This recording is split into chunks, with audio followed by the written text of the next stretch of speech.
Hello दोस्तों, कैसे हैं आप। मैं डॉक्टर प्रदीप कुमार गौतम आप सभी के बीच में आज प्रैक्टिस सेट संख्या 12 लेकर उपस्थित हुआ हूं और हम लोग अध्ययन कर रहे हैं हिंदी साहित्य का। हिंदी साहित्य के अंतर्गत हम लोग नए नए प्रश्नों को देख रहे हैं। तो हम लोग चलिए देखते हैं कि आज के प्रैक्टिस सेट में हमने किन प्रश्नों को शामिल किया है। तो चलिए हम लोग देखते हैं। पहला प्रश्न है कि संपूर्ण अर्जित ज्ञान को इकाई मानकर जो योजना बनाई जाती है उसे कहते हैं। तो उसे क्या कहते हैं? तो अगर हम लोग देखें तो उसको क्या कहते हैं? इकाई योजना कहते हैं। क्या कहते हैं? इकाई योजना कहते हैं। कि संपूर्ण अर्जित ज्ञान को इकाई मानकर जो योजना बनाई जाती है उसे हम लोग क्या कहते हैं? इकाई योजना कहते हैं। अगला प्रश्न हम लोग देखें। अगला प्रश्न है, हिंदी साहित्य के वर्ग के पंचम वर्ण का उच्चारण होता है। मतलब कि हिंदी की जो वर्णमाला है जो 5 वर्गों में विभाजित किए गए हैं, तो उसमें जो पंचम वर्ग होता है उसका उच्चारण क्या होता है? तो अगर हम लोग उसका उच्चारण देखें तो चूँकि अंगाई या नामा, तो ये सभी क्या होते हैं? अनुनासिक होते हैं। ठीक है। फिर अगला प्रश्न हम लोग देखें तो अगला प्रश्न है, लिखना पढ़ने से पहले सिखाया जाना चाहिए, यह विचार है। मतलब लिखना पढ़ने से पहले सिखाया जाना चाहिए, ये किसका विचार है? तो अगर हम लोग देखें तो ये जो है, जो शिक्षा शास्त्र के विशेषज्ञ हैं मांटेसरी जी का है। फिर अगला प्रश्न है, जेकहार्ट विधि द्वारा शिक्षण किया जाता है। जेकहार्ट विधि द्वारा शिक्षण किया जाता है, तो कौन सा शिक्षण किया जाता है? ये हम लोग देख रहे हैं। तो कौन सा किया जाता है? लेखन शिक्षण जो है किया जाता है। अगला प्रश्न है, गृह कार्य उपयोगी होता है। तो गृह कार्य उपयोगी होता है किसके लिए? गृह कार्य उपयोगी होता है पाठ के अभ्यास के लिए। अगला प्रश्न है, हिंदी साहित्य का आदिकाल। हिंदी का एक इतिहास ग्रंथ है, इस ग्रंथ के रचनाकार का नाम बताइए। तो हम लोग बहुत अच्छे से जानते हैं कि हिंदी साहित्य का आदिकाल किसने लिखा है? हजारी प्रसाद द्विवेदी जी ने।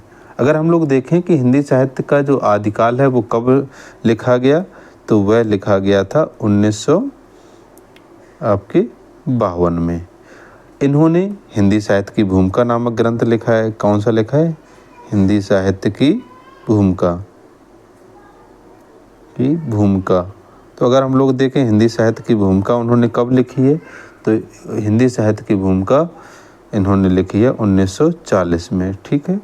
फिर एक ग्रंथ और लिखा है, हिंदी साहित्य उद्भव और विकास। तो हिंदी साहित्य उद्भव और विकास भी इन्होंने कब लिखा है? 1952 में लिखा है। तो हम लोग ये बिंदुओं को ध्यान रखें। चलिए अगला प्रश्न हम लोग देखते हैं। मुकरी लिखने का सर्वप्रथम प्रयास किस कवि ने किया? मुकरी लिखने का सर्वप्रथम प्रयास किस कवि ने किया? तो अगर हम लोग देखें बहुत ही प्रसिद्ध हैं, तो वो हैं कौन? अमीर खुसरो। इन्होंने सर्वप्रथम जो है प्रयास किया हुआ था। और अमीर खुसरो कौन थे? तो ये निजामुद्दीन औलिया के शिष्य थे। इन्होंने खड़ी बोली की जो है खड़ी बोली में रचना की और इन्हें प्रथम कवि भी माना जाता है खड़ी बोली में, और हिंदू मुस्लिम संस्कृति की समन्वयक रचनाकार हैं। अगर हम लोग देखें इनकी रचनाएं, तो इनकी रचनाओं में खालिक बारी, कौन सी? खालिक बारी, पहेलियाँ, और यदि हम लोग देखें तो मुकरियाँ, और यदि हम लोग देखें तो दो सुखने और गजल, ये सभी रचनाओं की क्या की है? इन्होंने रचना की हुई है। चलिए अगला प्रश्न हम लोग देखें। तुलसी गंग दो भय सुकविन के सरदार। मतलब तुलसी और गंग दोनों हुए किनके? सुकवियों के, मतलब कवियों के सरदार हो गए। तो ये कथन किसका है? तो ये कथन अगर हम लोग देखें तो तुलसी गंग दो है सुकविन के सरदार, तो ये जो है कथन है आपका भिखारी दास जी का। किनका है? भिखारी दास जी का। और भिखारी दास ने कई रचनाएं लिखी भी हैं। अगर उनकी रचनाओं में हम लोग देखें तो रस सारांश, काव्य निर्णय, श्रृंगार निर्णय, छंदोर्ण पंगल, ये सभी रचनाओं की रचना की है। चलिए अगला प्रश्न हम लोग देखें। रस निष्पत्ति के संबंध में चित्र तुरंग न्याय के संस्थापक आचार्य हैं। ये देखिए प्रश्न बहुत अधिक पूछा जाता है। अभी भी लगातार कोई भी परीक्षा होती है तो ये प्रश्न घूमकर आता ही है। तो क्या है कि रस निष्पत्ति के संबंध में चित्र तुरंग के संस्थापक आचार्य हैं। तो कौन है? वो उसके आचार्य हैं शंकुक जी। ठीक है। अगर हम लोग इन रचनाकारों के बारे में देखें तो शंकुक को किसका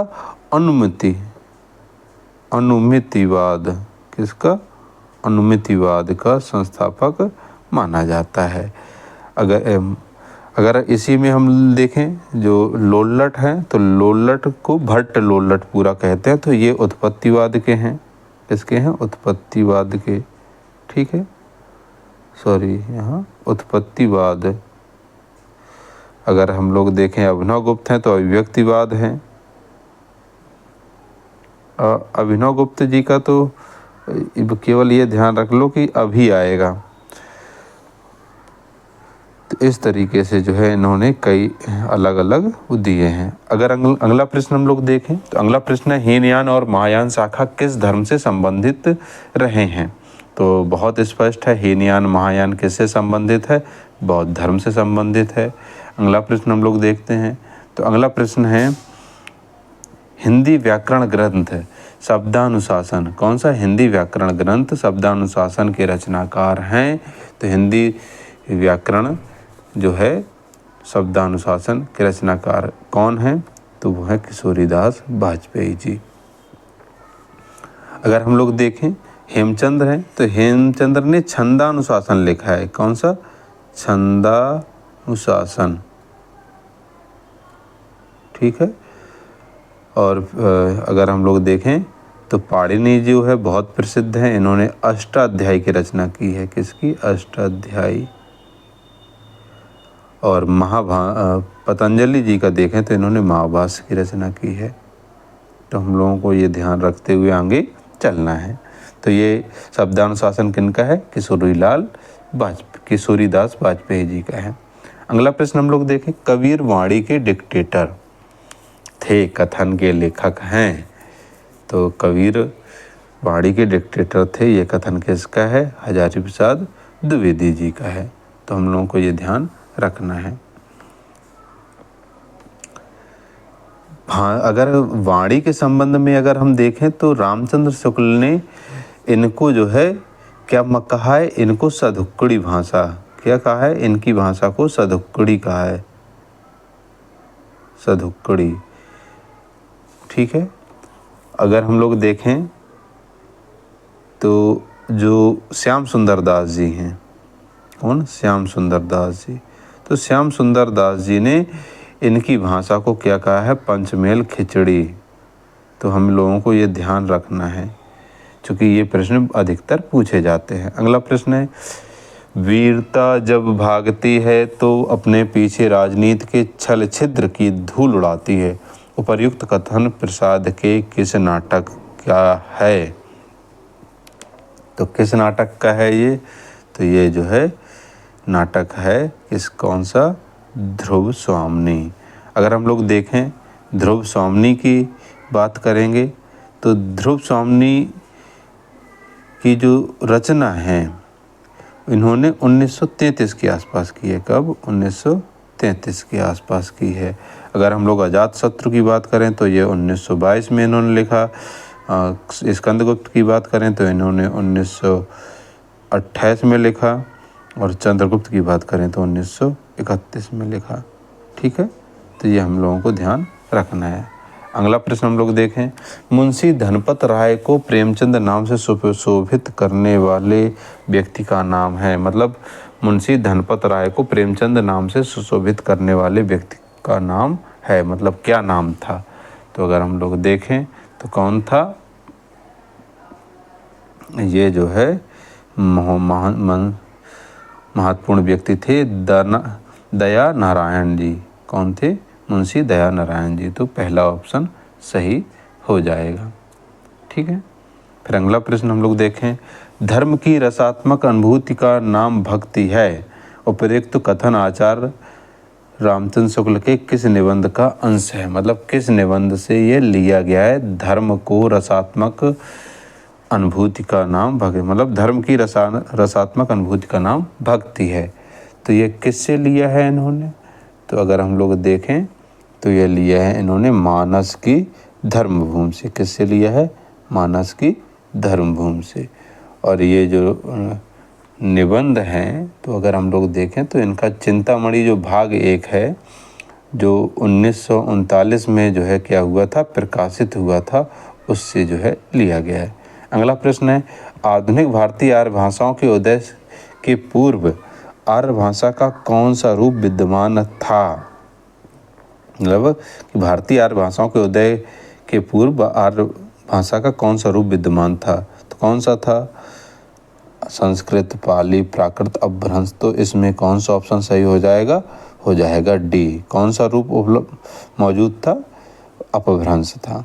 अगला प्रश्न हम लोग देखें, खड़ी बोली में जो खड़ी शब्द है उसका सर्वप्रथम प्रयोग किसने किया? ये देखिए बहुत ही महत्वपूर्ण प्रश्न है कि खड़ी बोली में जो खड़ी शब्द है उसका सर्वप्रथम प्रयोग किसने किया? तो सबसे पहले अगर हम लोग देखें तो किसने किया है? लल्लू लाल जी ने किया हुआ है, जिनकी नियुक्ति 1800 में किस में हुई थी? फोर्ट विलियम कॉलेज में। फोर्ट विलियम कॉलेज जो कहाँ पर था? बंगाल में था, कोलकाता में। ठीक है। अगला प्रश्न हम लोग देखें, हिंदी साहित्य का अतीत नामक इतिहास ग्रंथ के रचनाकार का नाम है। प्रश्न क्या है? हिंदी साहित्य का अतीत नामक इतिहास ग्रंथ के रचनाकार का नाम है। तो क्या नाम है हिंदी साहित्य के अतीत के रचनाकार का? तो हिंदी साहित्य के अतीत के रचनाकार हैं विश्वनाथ प्रसाद मिश्र जी। आचार्य रामचंद्र शुक्ल जी का तो हिंदी साहित्य का इतिहास है, और डॉक्टर राम कुमार वर्मा जी का है हिंदी साहित्य का आलोचनात्मक इतिहास। और यदि हम देखें गणपति चंद्रगुप्त जी का, तो इन्होंने लिखा है हिंदी साहित्य का वैज्ञानिक इतिहास। तो ये जो है इनके ग्रंथ हैं। अगला प्रश्न हम लोग देखें, कलाधर उपनाम से रचना करने वाले का नाम है। कलाधर नाम से कौन रचना करता था? तो ये हमें अच्छे से मालूम है, अगर हमने थोड़ा भी अध्ययन किया है तो हमें मालूम पड़ जाएगा। तो यह जो है, तो हम लोग देखें कलाधर उपनाम से कौन? जयशंकर प्रसाद जी रचना करते थे।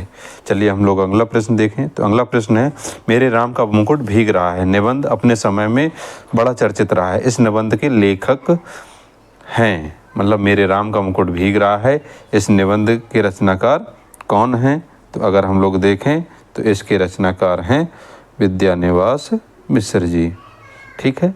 फिर अगला प्रश्न हम लोग देखें। तो अगला प्रश्न है, निम्नलिखित उपन्यासों में श्रीलाल शुक्ल का कौन सा उपन्यास है? मतलब ये जो उपन्यास दिए हैं उनमें से कौन सा उपन्यास श्रीलाल शुक्ल जी का है?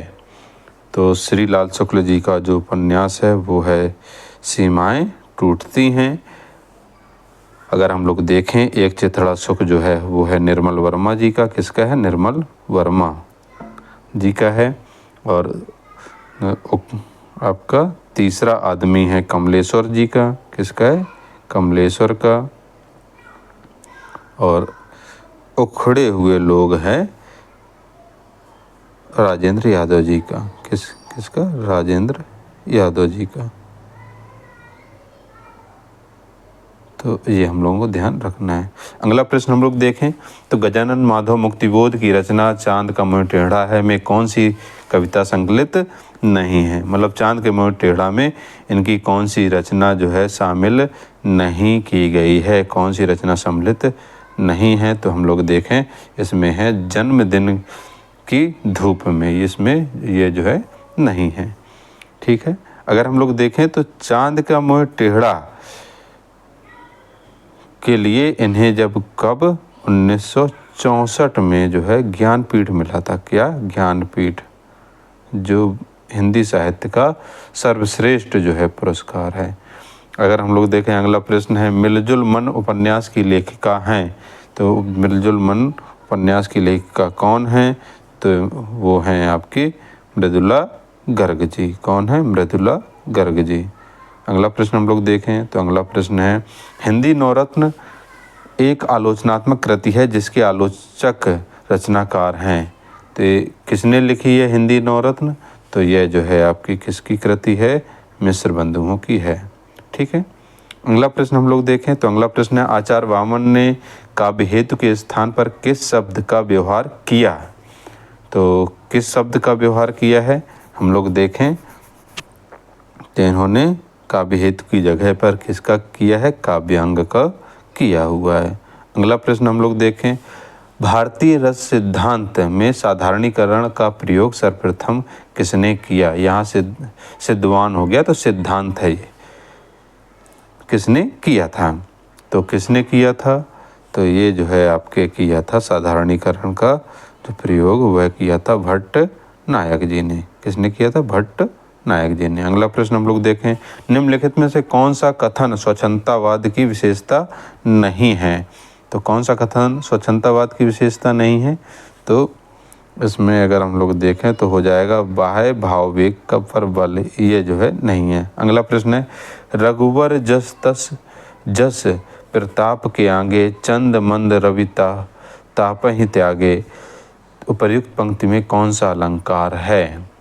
तो इसमें अगर हम लोग देखें तो इसमें हो जाएगा आपका कौन सा? व्यतिरेक। कौन सा हो जाएगा? व्यतिरेक अलंकार हो जाएगा। अगला प्रश्न हम लोग देखें तो है, मंगल करनी कलिमल हरणी तुलसी कथा रघुनाथ की उपर्युक्त पंक्ति में कौन सा छंद है? तो इसमें कौन सा छंद है? तो हम लोग देखें तो इसमें जो है आपका है हरिगीत का छंद। कौन सा? हरिगीत का छंद। फिर अगला प्रश्न हम लोग देखें, मात्रा स्वर को क्या कहते हैं? मात्रा स्वर को क्या कहते हैं? तो क्या कहते हैं हम लोग? तो अगर हम लोग देखें ये समरूप या ग्रेफेम जो है कहा जाता है। ठीक है। तो इस तरीके से हम लोगों ने आज कुल कितने 30 प्रश्नों को देखा, जो 30 प्रश्न आपकी आगामी होने वाली टीजीटी, पीजीटी, नेट साथ ही असिस्टेंट प्रोफेसर की प्रतियोगी परीक्षाओं के लिए बहुत आवश्यक हैं। आप लोगों को वीडियो कैसा लगा आप लोग कमेंट्स बॉक्स में ज़रूर बताएं। साथ ही आप चैनल में पहली बार आए हैं तो आप लोग चैनल को लाइक और सब्सक्राइब अवश्य करें, बेल आइकन को प्रेस कर दें जिससे आपके पास हर वीडियो का नोटिफिकेशन पहुंचता रहे। आप अंत तक मेरे साथ जुड़े रहे। आप सभी का बहुत बहुत धन्यवाद।